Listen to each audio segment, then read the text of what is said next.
বাংলাদেশের উত্তরে এবং পূর্বে এই ভারতের যে 7টা প্রদেশ আছে, যাদেরকে 7 সিস্টার হিসেবে আখ্যায়িত করা হয়ে থাকে, এই 7 সিস্টার বৃহত্তর ভারত থেকে আলাদা হওয়ার জন্য আলফা বাহিনী, মাওবাদী গেরিলা বা এইরকম বহু বাহিনী তারা দীর্ঘদিন ধরে আন্দোলন করে যাচ্ছে।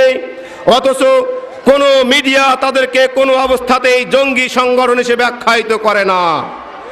কিন্তু দুঃখজনক হলেও সত্য, ওই ভারতে যখন কাশ্মীরের মানুষ তাদের ন্যায্য অধিকার আদায়ের লক্ষ্যে, তাদের নিজস্ব ভূখণ্ড স্বাধীনতার লক্ষ্যে সংগ্রাম করে যায়, তখন পাশ্চাত্য মিডিয়া সহ সমস্ত মুসলিম বিরোধী অপশক্তিগুলো ওই কাশ্মীর স্বাধীনতাকারী আন্দোলনকে তারা জঙ্গি আন্দোলন হিসেবে চিহ্নিত করে থাকে।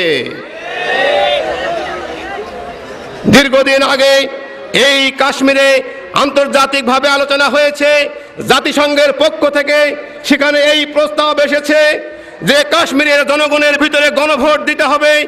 তারা যদি ভারতের সঙ্গে থাকতে চায় গণভোটের মাধ্যমে রায় প্রকাশ করবে, তারা যদি স্বাধীন হতে চায় তাহলেও গণভোটের মাধ্যমে রায় প্রকাশ করবে। কিন্তু আজও পর্যন্ত দীর্ঘ 30-40 বছর পার হয়ে গেল, জাতিসংঘের সেই প্রস্তাব আজও পর্যন্ত ভারত মানে নাই। এক্ষেত্রে আমেরিকা, রাশিয়া, ব্রিটেন তথা ওই পরাশক্তিগুলো কোনোদিন কোনো কথা বলে না।